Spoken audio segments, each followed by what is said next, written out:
Ram Darshan this morning. Let's see if we get some Ram Darshan. So welcome everybody. Srimad Bhagavatam study, daily study to Srimad Bhagavatam, Nityam Bhagavata Sevaya. We are in the 10th canto, chapter 82, text number 46. Om Namo. Oh, there we have Bihari Lal and Sons. Bhagavate Vasudevaya. Om Namo Bhagavate Vasudevaya. Om Namo Bhagavate Vasudevaya. So we're reading from the Srimad Bhagavatam, 10th canto, chapter 82, text number 46. Evam hyetani bhutani Bhuteshvatmana tatha Ubayam maya atha pare Pashata abatam akshare.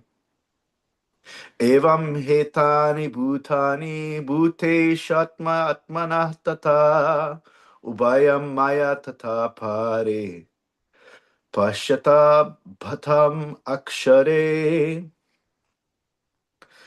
So evam means this, in this manner. He is an intensifier. Indeed, etani, all these. Bhutani.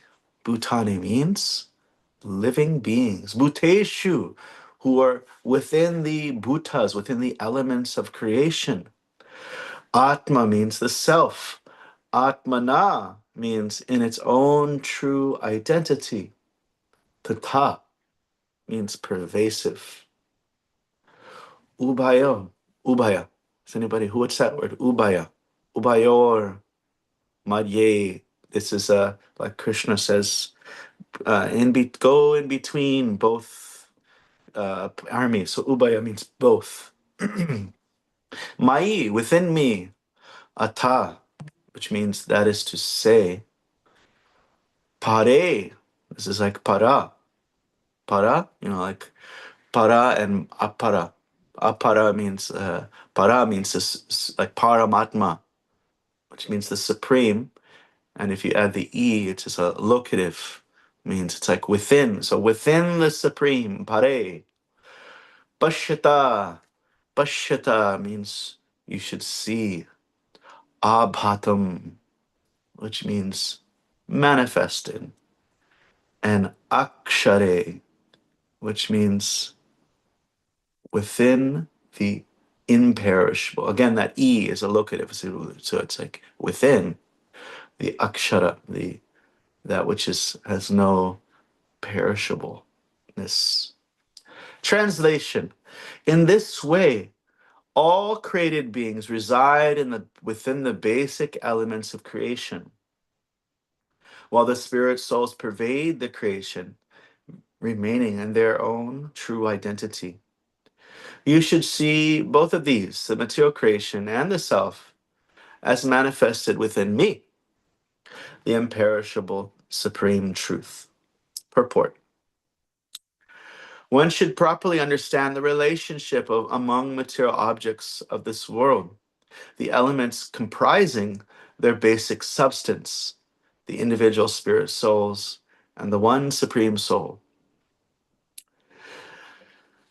The various objects of material enjoyment, such as pots, rivers, and mountains, are manufactured from basic material elements: earth, water, fire, and so on. These elements pervade material things as their cause, while the spirit souls pervade them in their special role as the enjoyer, swatmana. And ultimately, the material elements, their products, and the living entities are all manifested within and pervaded by the imperishable, perfectly complete Supreme Soul, Krishna. The jnani, with realization of these facts, should feel no separation from the Lord in any situation, But the gopis of Vraja are much more elevated in their Krishna consciousness than ordinary jnanis. Because of their intense love for Krishna and his most human-like, all-attractive aspect as a young cowherd boy, Krishna's internal potency, Yoga Maya, covered their knowledge of his majestic aspects, such as his all-pervasiveness. Thus, the gopis were able to relish the intense ecstasy caused by their love and separation from him. Only in jest is Krishna ascribing them a lack of spiritual discrimination. Om Jnana Timarandasya Jnananjana Shalakaya Chakshur Unmilitam Yena Tasmai Shri Gurave Namaha Shri Chaitanya Mano Bhishtam Stapitam Yena Bhutale Swayam Rupa Gadamayam Dadati Swapadantikam Katanchana Smite Yasventushkaram Shukaram Bhavet Vismite Viparitam Shat Shri Chaitanya Namamitam. So welcome. So this is a continuation of the previous verse. Previous verse, Krishna says, Aham hi sarva bhutanam adir anto antarambahi bhotikanam yata kamver bhubhayo jota anganaha. Dear ladies, in the beginning and end of all created beings, I exist both within and without them, just as elements of ether, water, fire, air, and water, earth, air, and fire are the beginning and end of all material objects and exist both within and without them. So you have Krishna's 8 separated energies. One time a lady asked Srila Prabhupada, why, if God is so great, then why is this material world so bad? So many problems. And the example that can be given is you have a very beautiful woman, but you have her separated energies. What is the story of the separated energies in the beautiful woman? That is called liquid beauty. This is the separated energies. So that's could be the byproducts of the body, the excrement, the bile, all these things. These are separated, not so beautiful, not so beautiful. So earth, water, fire, air, ether, mind, intelligence, and false ego. These are the 8 material elements. And there's an analogy that's given here. That the living entities are pervaded by within and both within and without both of these. It's like a kind of conundrum. It's a paradox. It's within and without. And so similarly, the Supreme Lord is explained to be within and without. And that's given in chapter 9 of Bhagavad Gita. Krishna says, Maya tatam. This word tatam is also there, pervaded. Maya tatam idam sarvam. Jagat avyaktam murtina. So in my unmanifested form, so like what you see here, you see a remote, and this is unmanifested.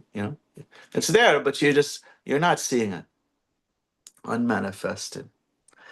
In my unmanifested form, I'm actually pervading this entire universe, and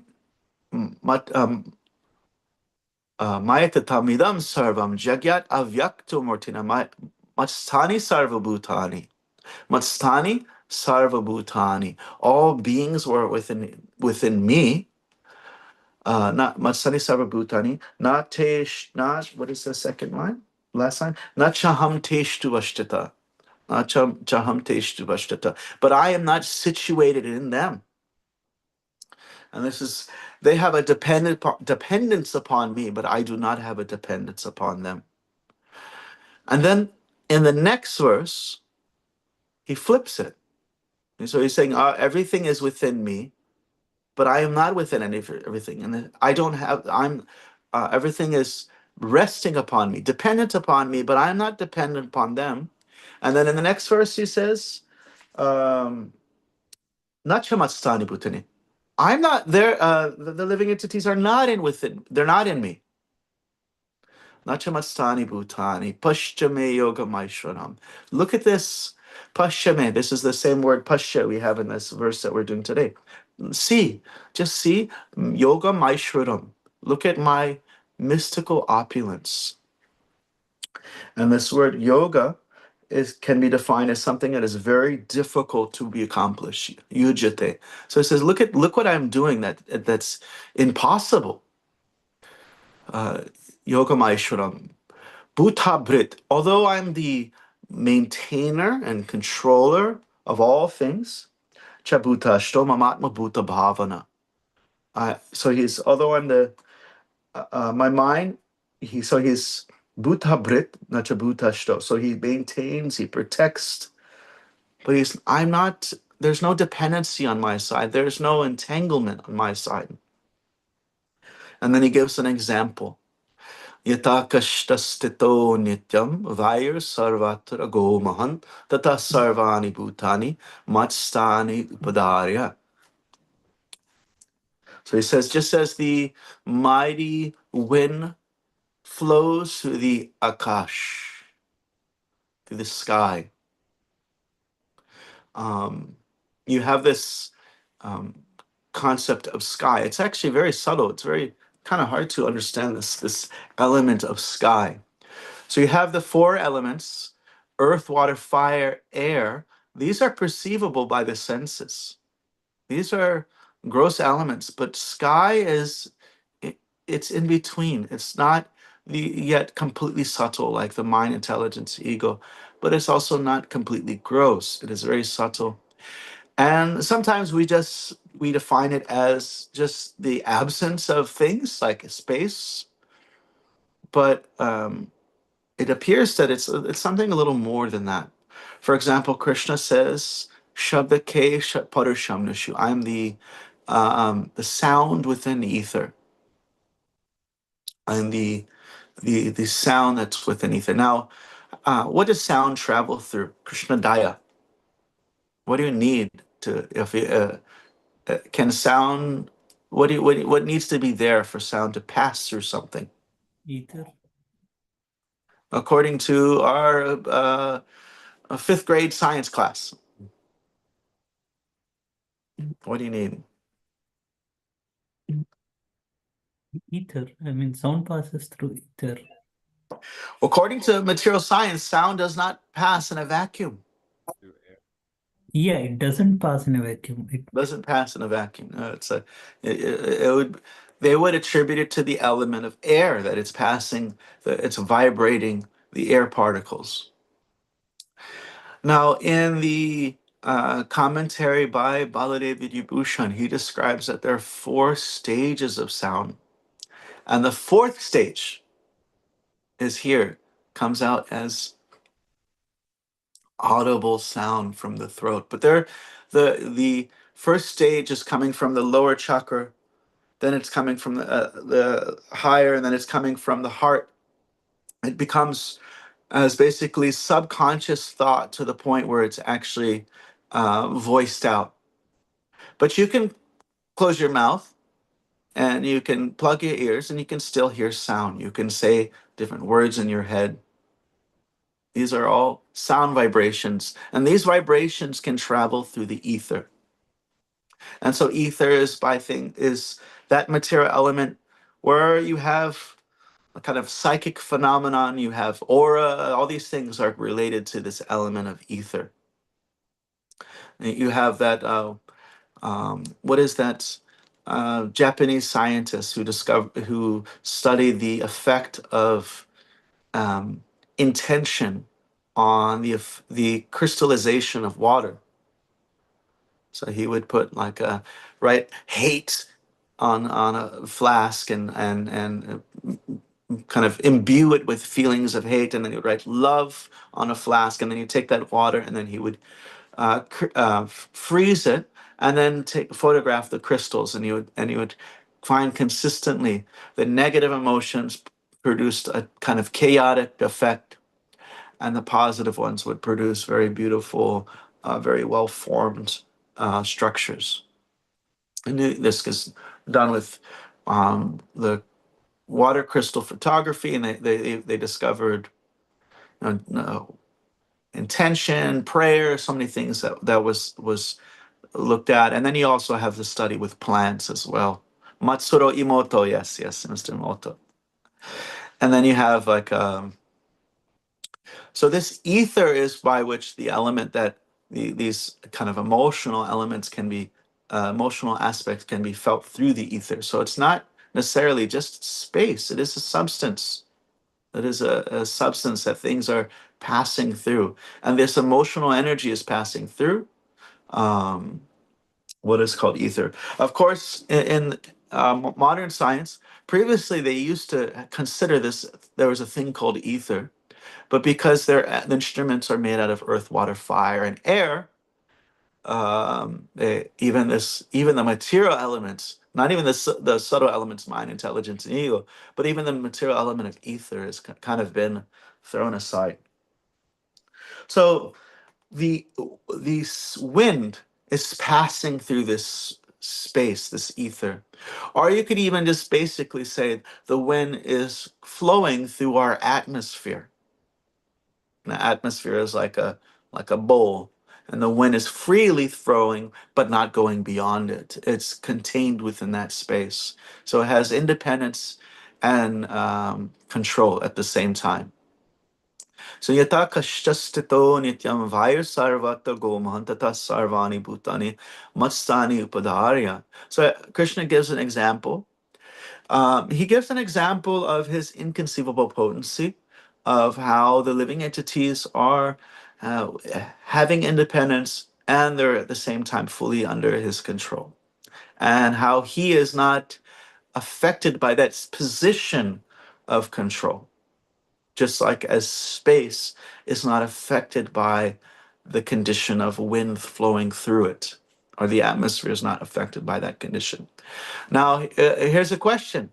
If you make um, an example of something that is inconceivable, now haven't you made it conceivable?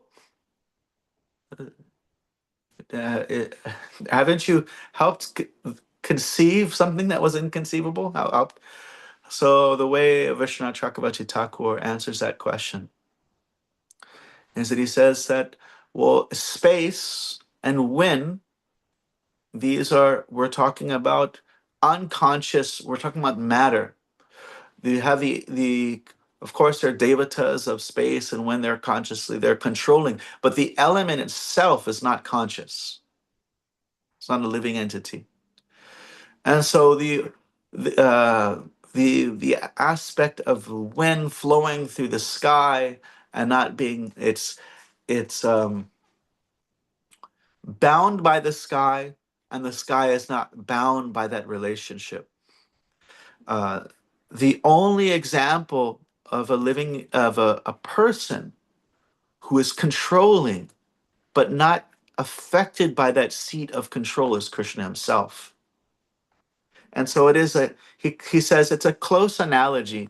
He says it's not a of like a it's considered inconceivable because there is no thing in this world that controls yet is unaffected. There's no person in this world, no living entity that controls but is not affected by that seat of control. And therefore, he uses the example of something that is not conscious.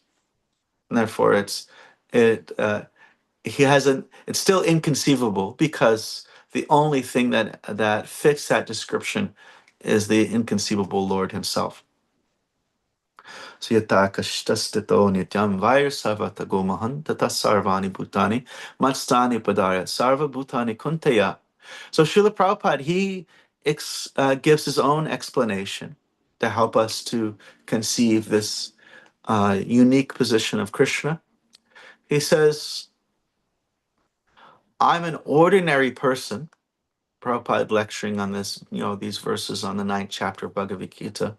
He says, I'm an ordinary person, but due to my disciples' love for me, this entire ISKCON is going on. You have you know, Angel coming to the program, Jaini Tai facilitating so many of the programs. You have Krishna Daya giving class. You have Nanda Ahari facilitating the Zoom classes. You have Jamuna Jaya engaging everyone and smiling and dancing. So he says this entire society is going on um, by my according to my desire, but I'm actually not involved. I'm not entangled in it. It's just because of my disciples' love for me. And so similarly, the energies of the Supreme Lord are facilitating the was it Sarva Sankalpata Shakti. Everything is by Krishna's desire, everything is happening, yet he is not affected by that position of control. It is happening simply by his will. He is not breaking a sweat.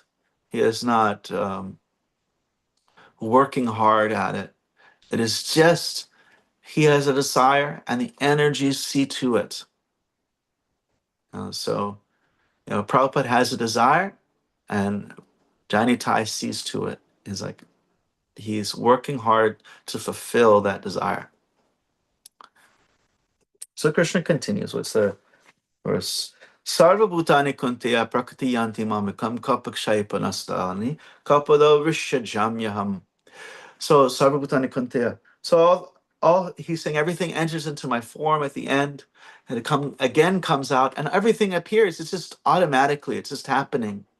Um, what is it? Nachamantani karamani nibadananti. I can't be bound. I'm not actually entangled in all this work. Nibadanti dananjaya. Udasinad madasinam. I am udasina madasinam. So I am seated in this whole situation in a neutral position. Udasina. I'm neutral. I'm not affected by this whole situation. Mad asinam ashaktam teshu karmashu. I'm not attached, ashaktam teshu karmashu, to all the work of this world. And then he sums it up in, I think that is, now we're on the 10th verse of 9th chapter. He says, Maya adyakshena. So adi means above, aksha means the eyes. So just by my supervision, Maya dakshena prakriti, suyate sacharam. So all the moving and non-moving creatures, hetunanena. He's the cause. So hetunanena kunte jagat vibhati bhartate. So by my direction, this is Baladev Vibhushan's translation. By my direction, prakriti, his energy, his nature, gives rise to the universe of moving and non-moving entities. So you have like this verse in the Brahma Samhita about Durga. She is a prakriti, and she is like the shadow. The shadow simply follows. It follows the form. So similarly, she's just following the desire of the Lord. And the form is not, working hard to get the shadow to move. The shadow just follows its like a. It's just simply going according to that will. So here Krishna is explaining to the gopis this transcendental philosophy of his pervasiveness, how everything is within him, yet he is beyond it.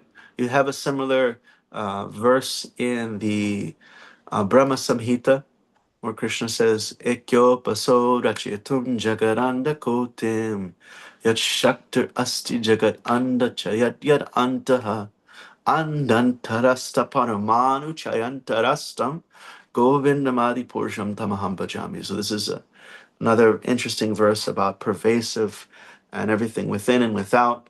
And so Krishna explains that all the universes are within his body. And then he says he is present in the atom in his fullness. And so if you go inside Krishna, now Krishna is transcendental. So this is, he says both. He says these things are not in me and they're within me.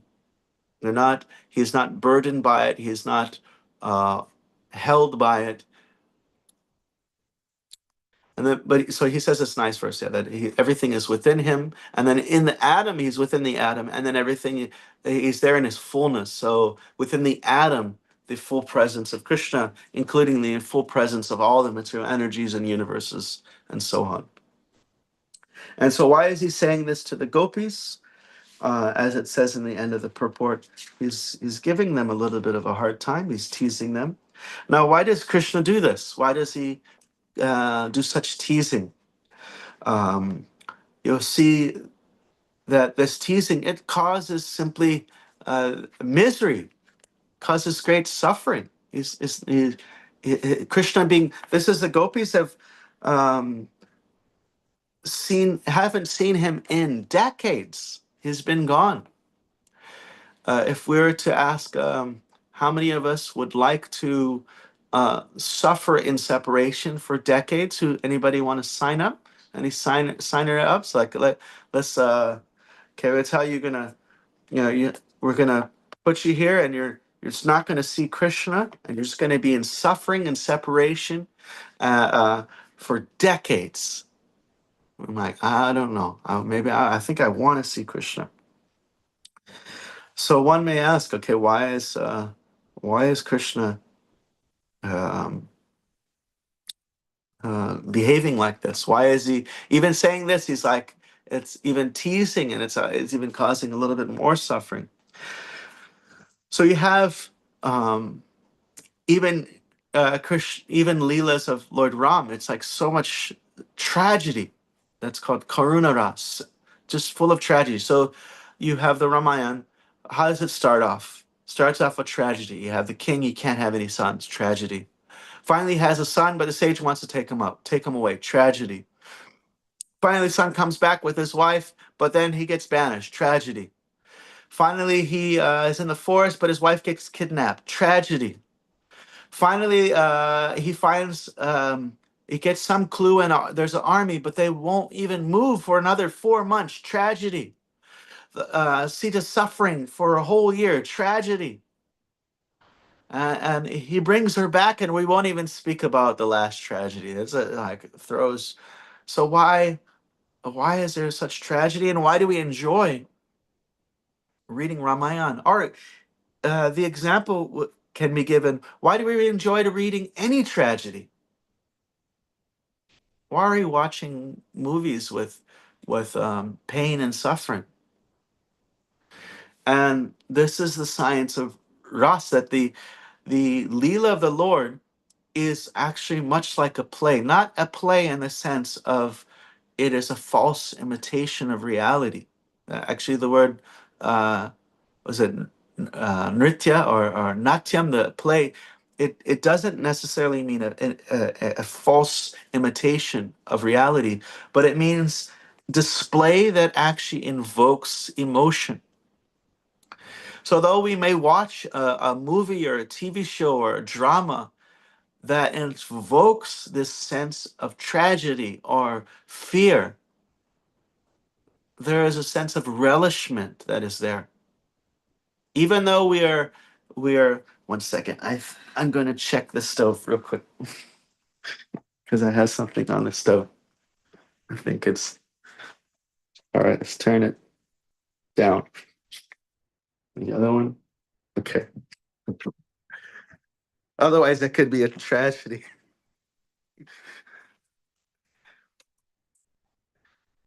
So when we're watching a movie, we might watch a movie that has lots of drama, or a TV show, or we watch a play. We watch the play of the Ramayana and we cry, and then we're like, okay, I want to. And then we like, if it's going to show again, we watch it again, even though it makes us cry, because there is a ras, a pleasure that comes from the even the what are considered negative emotions. And therefore, was it Sanatan Goswami? He describes that it's compared to like the burning coolness of dry ice or ice versus fire. Both apparently seem like fire, burning, but they're of different natures. So when you're participating in the ras of a relationship with God, in suffering, in separation, it is like when you're participating as the audience member. You're actually relishing there's a relishment that happens, and you're actually not suffering. Otherwise, you wouldn't be watching. You couldn't watch any TV show with tragedy. You couldn't watch a movie. You couldn't watch a play. You know, when the Romeo takes the poison, you would feel like, okay, I'm never gonna do that again. I felt like I just died. But rather, you're not actually um, you're feeling the emotion, but you're not necessarily feeling the extreme pain. You're just relishing the emotions of the situation. And so that's part of the science of rasa, that there it's like the just as the audience is relishing, um, but they're not suffering in the same way. So just like fire, it burns, and dry, and ice on the hand, it burns. It's similar, but it's different. They're not there. It's the fire is completely destructive, and where the ice, it's cooling, and the touch may feel like a burn, but it's actually not burning. So there's a catharsis that happens in the drama, or a lila. It's a releasing of emotions um, in the heart that creates a type of bliss. Okay. And who was it? Hari Parshan, he comments on the very famous verse that we hear, that Krishna says, sometimes I take away everything of my devotee. And he says, he actually mentions that Jiva Goswami um, says that this verse is meant for those who are on a very high stage. Um, he actually kind of consoles the devotees, saying, "Hey, Krishna is not going to um, give you misery unless actually he actually only gives you bliss. He gives you something that will increase your loving relationships." And that, so I'm if I'm pleased, I take away their wealth. And so Jiva Goswami says this verse is for those who experience transcendental bliss in the form of rasa and things that nourish their bhakti. He said that this verse is actually not for regular bhaktas, and um, so he encourages devotees, don't be afraid to practice devotional service, because it's not till the stage of where you're actually going to be blissful when you're forlorn, like Kunti is um, saying, let these things come again and again, because she experiences the highest bliss. All right. I'll stop here, see if there's some reflections, comments, or questions. I quickly, I don't know if you can hear me, I'm in my car, but I really liked thinking about this shadow and thinking of like when a child first sees their shadow, um, that kind of idea of becoming conscious of it.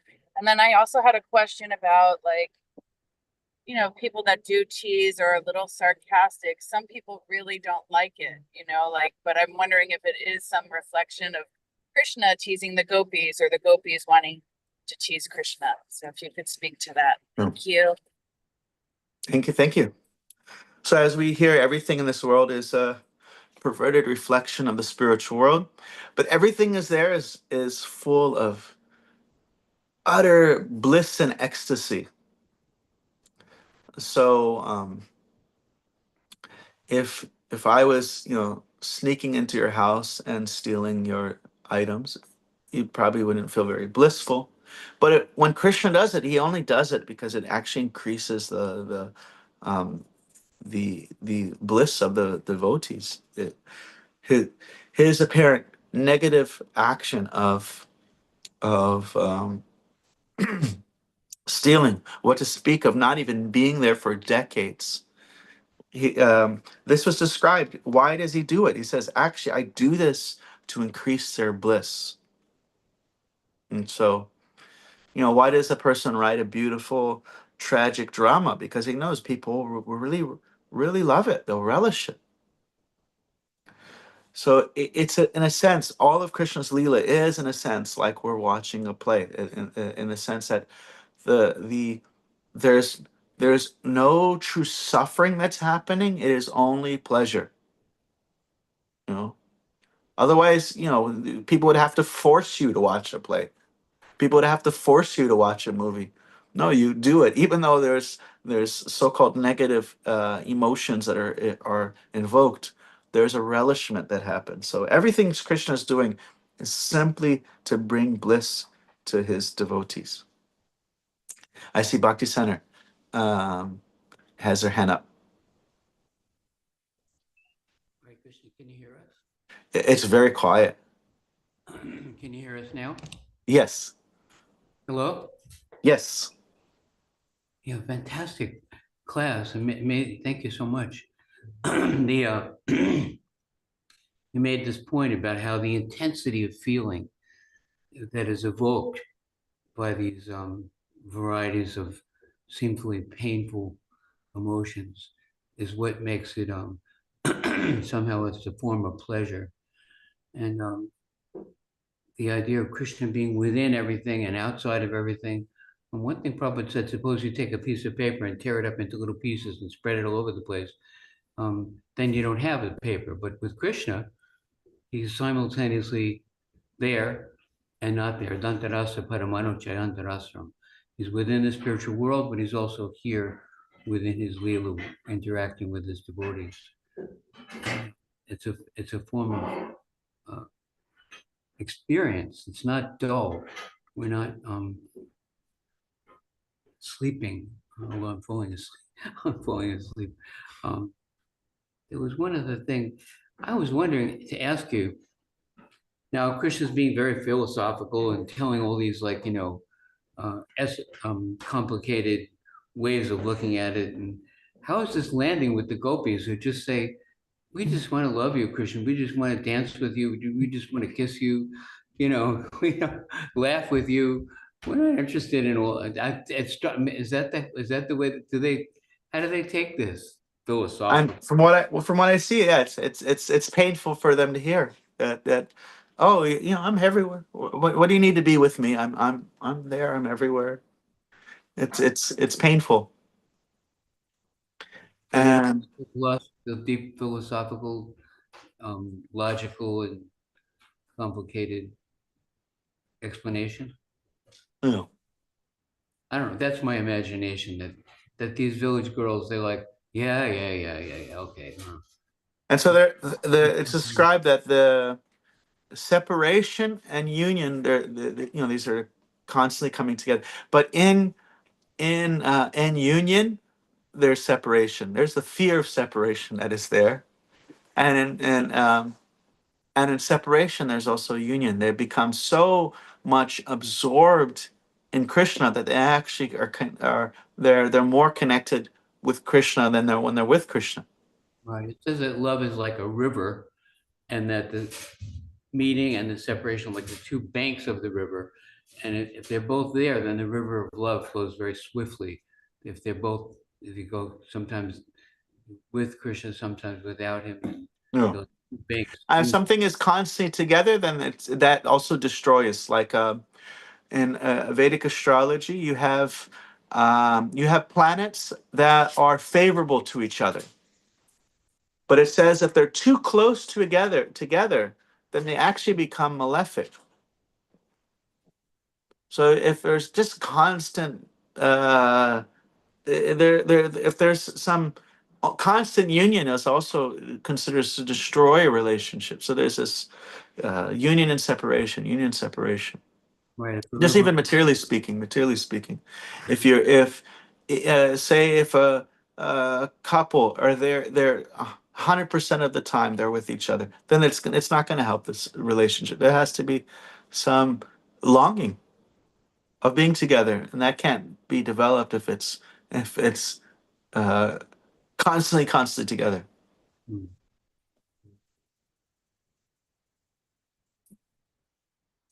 Well, one thing, Prabhupada, I'm just trying to remember some things that are like related to this. Prabhupada says that if you can see Krishna everywhere,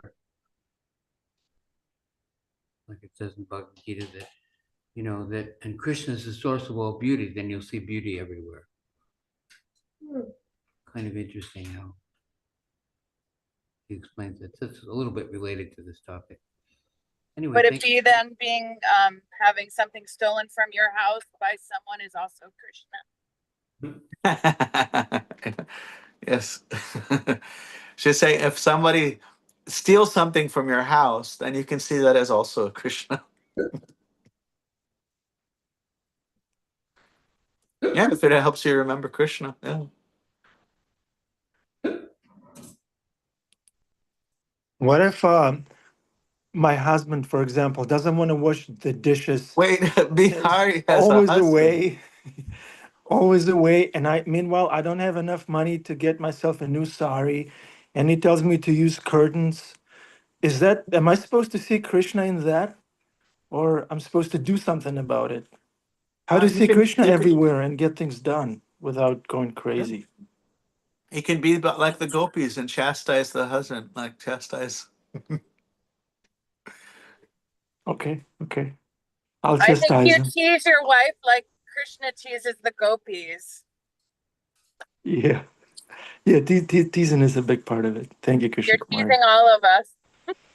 Yeah. Hare Krishna.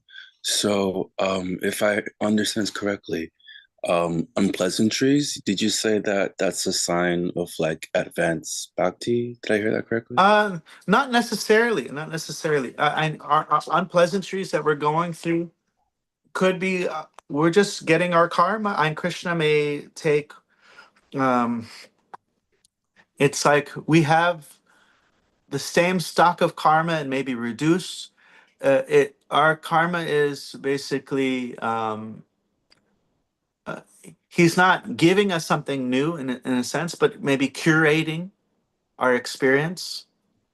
Like and like for example, you have if you're before practicing devotional service, you're under the jurisdiction of Durga. She's your babysitter, and she just gives you your karma, and that karma may not lead to a very um, enlightening situation. People in this world, they suffer or they enjoy, and they don't become enlightened by that situation. But when one takes shelter of Krishna, Krishna may take what is our own karma and work it in such a way that when the good things come, we remember him and we're very grateful. And when the bad things come, we become sober-minded and full of thoughtfulness and clarity. Um, but the type of suffering and tragedy that these pure devotees are going through is something beyond karma. This is something where, um, and as Hari Parshad was mentioning, he said that this verse of Jiva Goswami, when he says that I give them the suffering, and they said that's actually Krishna speaking to the very, very advanced devotees, or actually he's not giving suffering, he's actually giving bliss. Can you explain that, please? I'm curious. So once again, yeah, Jiva Goswami. I was listening to a lecture by Hari Parshad, the Sanskrit scholar. He gave class on this verse, and there's a famous verse in the Bhagavatam where Krishna says, "Is it not tate nukampam, or I forget the yesham anugrihnami I te danam shanai." Basically, um, that the devotee. Um, forget.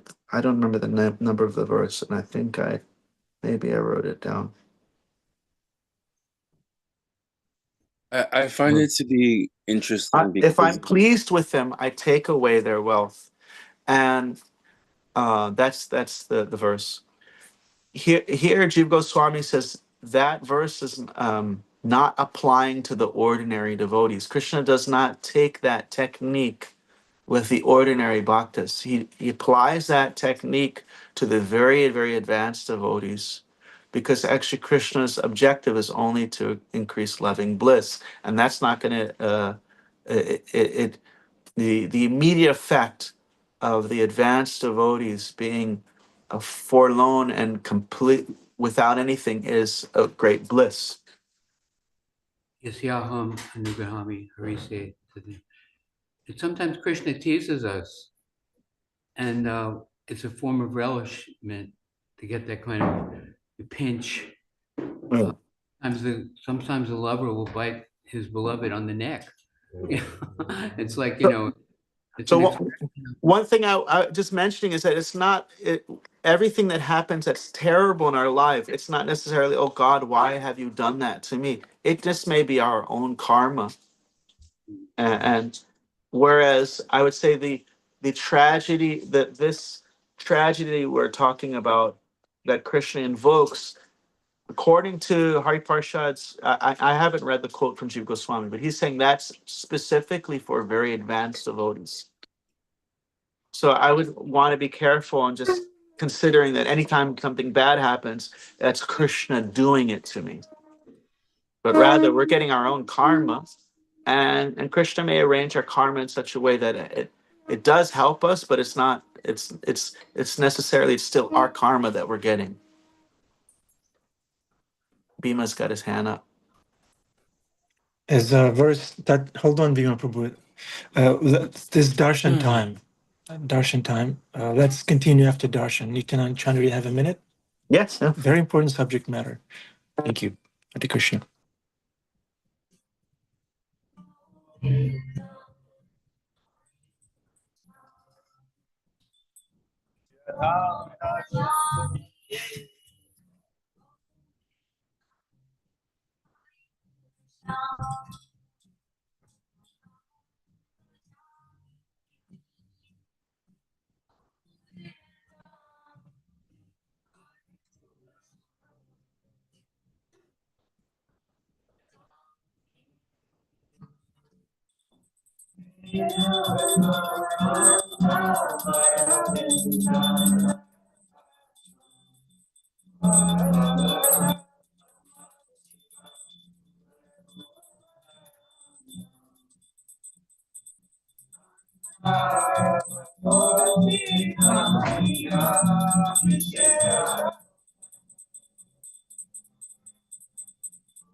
Shri Shri Radha Murida Gaur Janasima Bhagavana Ki Shri Prabhupada Ki. Hare Krishna, welcome back. The Afterglow. So the question is, sometimes we feel discouraged when we hear things like, it's that Krishna is not there in that thing that you're going through. It's your own karma. Sometimes that may sound a little callous and kind of, where is Krishna then? I'm an aspiring devotee. So how do we, and there's this verse in the Shastra, Tatenu Kampam Yeah. Susimeshamano, where it says that those things are results of our own past misdeeds. It says, what's the word? Atmakritam, done by himself. So those things are clearly coming from our past misdeeds. But Yeah. then, Vaisheshika Prabhu comments on that verse, Tatenu Kampam Susimeshamano. He says that we see those calamities as the results of our own past misdeeds, but then we understand that Krishna is also there. He has mitigated those things for us. He Yeah. has mitigated our punishment. So Krishna is in the picture there because it could have been worse. Our karma could have been much worse, but Krishna is so kind, so personal, so compassionate, so friendly that he has reduced what have been our karma. Is Yeah. that a valid contribution to that? Then I'd Absolutely. be Absolutely. dead. What's that? I get. What did you say, Bima Prabhu? I said, then I'm a dead man. We're all dead. I'd like to speak here on this juncture. I'd like to interject. Go for it. Please. Um, the reason why Krishna takes away everything, and the reason why there's this slings and arrows of our existence that will come at us, especially if you're a devotee, especially because there's something in 1%, you know, something in us wants Krishna, something deeply buried. But what has buried that yearning, that lobha, is our material desires and the simple inkling of an idea that this world is a place to enjoy, that we're supposed to find an inkling of happiness here. Of course, if we have Krishna and we're chanting and dancing and feasting, we're going to be happy. But we all know that when the water runs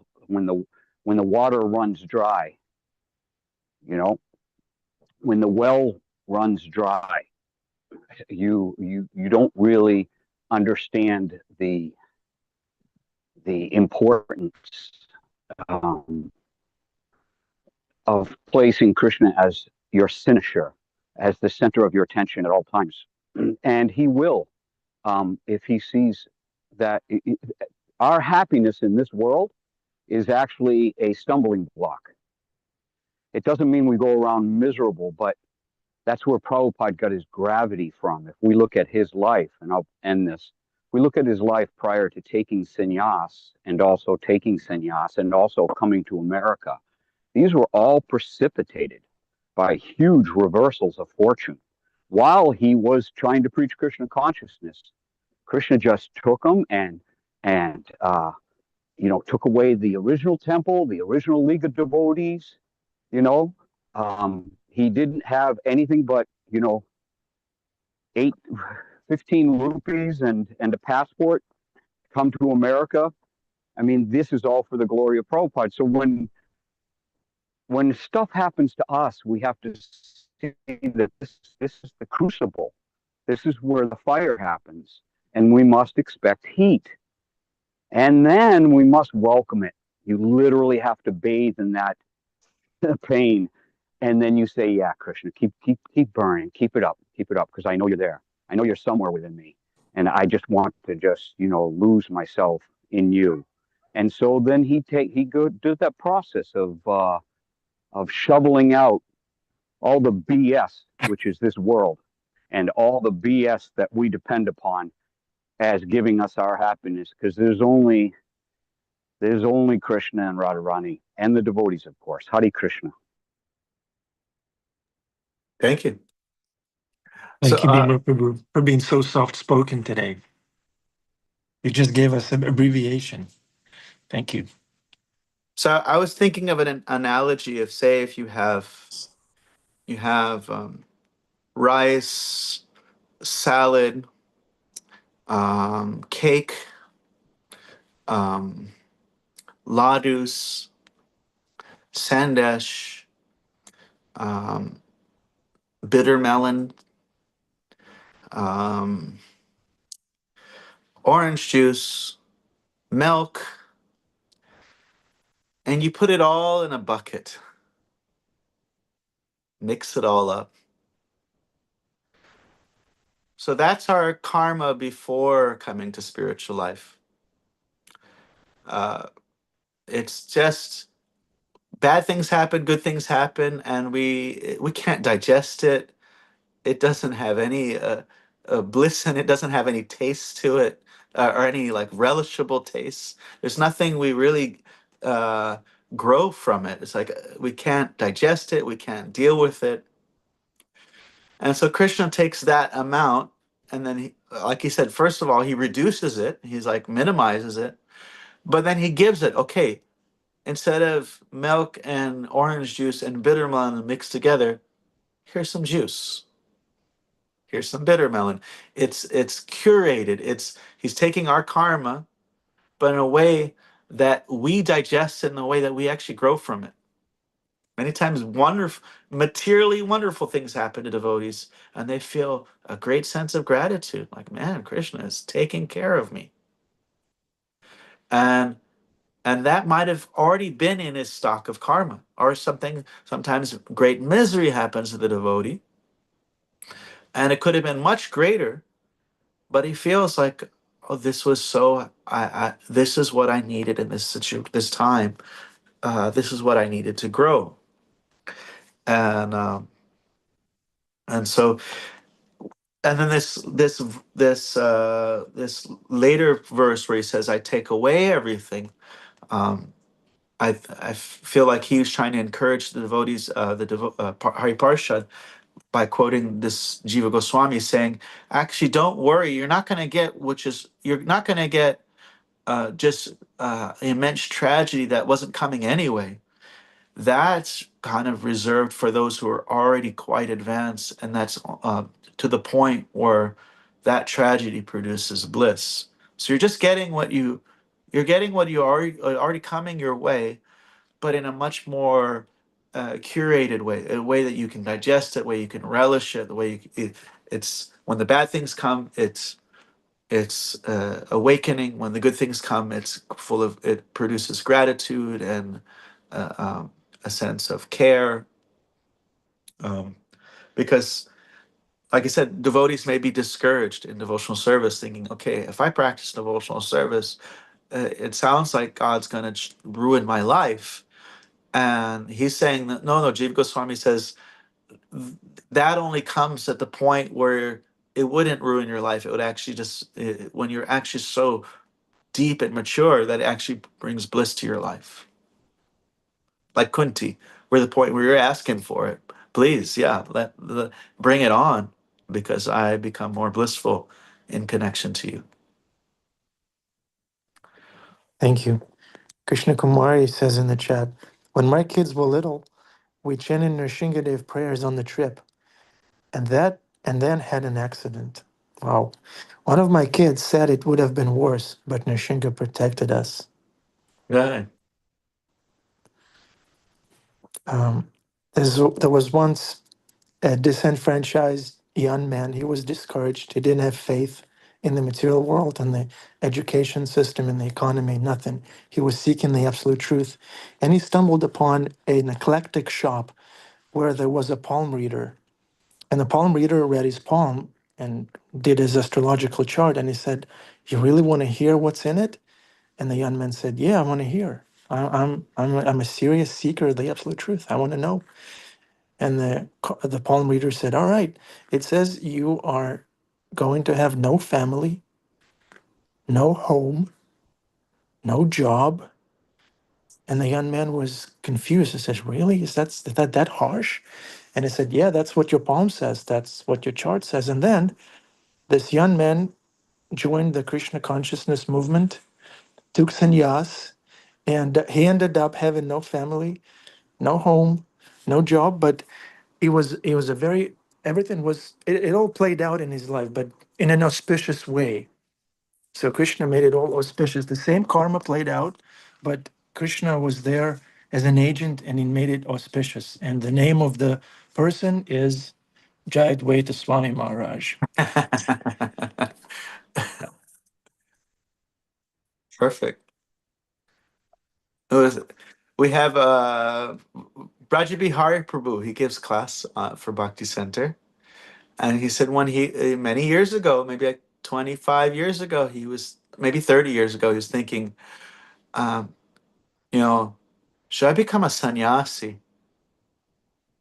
And then he spent time with Jayadvaita Maharaj, and he was like, I'm not a sannyasi. He realized this person is actually meant to be a sannyasi. Actually, has like on their palm, it says, "This is what your life is meant to be." Yeah. I once drove Maharaj somewhere, and my realization was that, gosh, I'm nothing. This is a Vaishnava. I'm just a worm. You know. And then we were driving somewhere, and then we saw Harinam, and Maharaj ran out of the car, and the whole Harinam, the whole crew bowed down on the floor to Maharaj. So Maharaj lives in a different universe, and it's so inspiring to watch how Krishna miracles happen to Maharaj and those in his orbit, right? So we want to throw ourselves in an orbit of a Vaishnava. Adipusha, Prabhu, you had your hand up, please. Yeah, I like the fact that Nityananda Chandra turned the explanation into food, prasadam, right? And we know, That's a good you one. know, there's some things are sweet, some things are sour, some things are bitter, some things are hot, some things are cool, and that variety of experience of our tongue makes it interesting. It's nice to have, some rice and dal, not just dal, not just rice.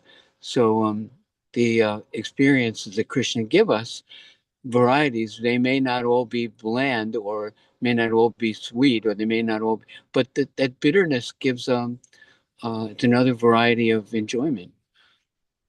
I keep going back to that because I haven't had this experience. I know this is mentioned, Prabhupada mentioned this about, how a lover bites the lover on the neck. And I was thinking, what's that all about? Across the street from around the corner, across the street, there was a S&M bar. You know what that is? S&M, sadomasochistic, And at 4 o'clock in the morning, when all the bars closed, these people would come out and they'd have a dog leash and a collar on their girlfriend, and they'd have whips and chains hanging from their belt, and everything pierced in the nose and the eyes and the ears. And I was thinking, what the heck? This variety of enjoyment that they're looking for. Some people are sadistic and they like to beat other people. Some people are masochistic and they like to get beaten. So, like this variety that are beyond the spectrum of our experience that we've heard about, that are somehow or other different, but for some people relishable. Not that, That's a far out analogy, Adipusha, Prabhu. maybe it's to stretch, I'm just telling you, I used to see these people and I think, what in the world are they doing? They beat each other in this bar. I mean, crazy. Yeah, in one sense, imagine if Mahabharata or Bhagavad Gita did not have the Kurukshetra war. What would it be about? Hugging trees or what? Where is the challenge? Where is surrender if there's no obstacle, if there's nothing to overcome? Hare Yes, Krishna. there's the warrior looking, come on. What do they call that? Moksha, Yeah. moksha, come on, let's fight. You see these wrestlers or boxers, they just can't wait to get into the ring and get into that struggle, and they enjoy it in a strange way, even though they're getting hit in the head. Bhima can explain that to us. He used to be a boxer. He still Thank you. wants to. He still I wants mean, to fight KB. What?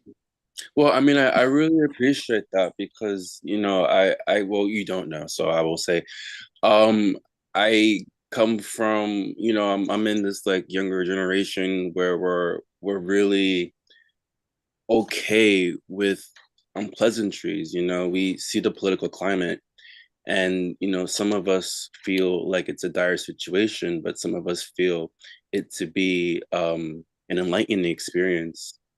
So it's like taking like I was saying before, the unpleasantries and alchemizing it into enlightenment. So it's radical, but considering Kali Yuga, I think it's a really effective technique. So thank you.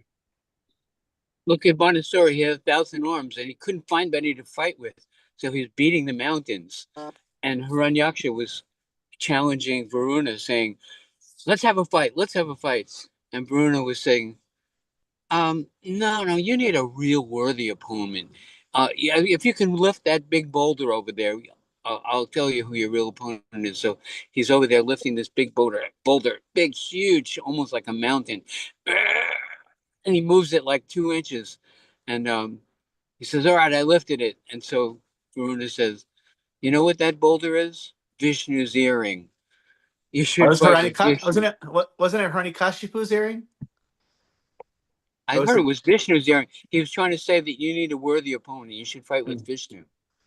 Maybe I'm wrong, but anyway, the point is that some people who have a capacity for combat, if they can't find somebody to fight with, they're not satisfied, you know? I find that so relevant because I think a really good way to put what I was saying earlier is that I had this thought yesterday and well last night and I thought to myself, I said war is worship.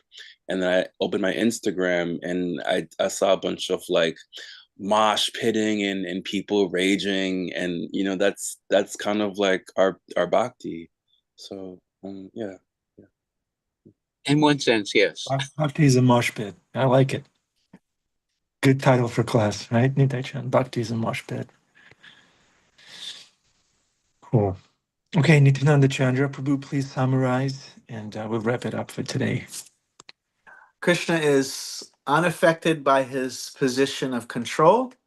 It just happens by his Satya Sankalpa Shakti, by his will. Everything is going on, and he is teasing the gopis just to increase their pleasure. Perfect. Thank you, Prabhu. Okay. All right. We need somebody to say Hare Krishna. How about? Okay. Hold on, who's there? Angel? Angel. Thank you, Angel. Thank you. Thank you very much. Okay, Hare Krishna. Nityananda Chandra, thank you for class. Hare Krishna. Thanks.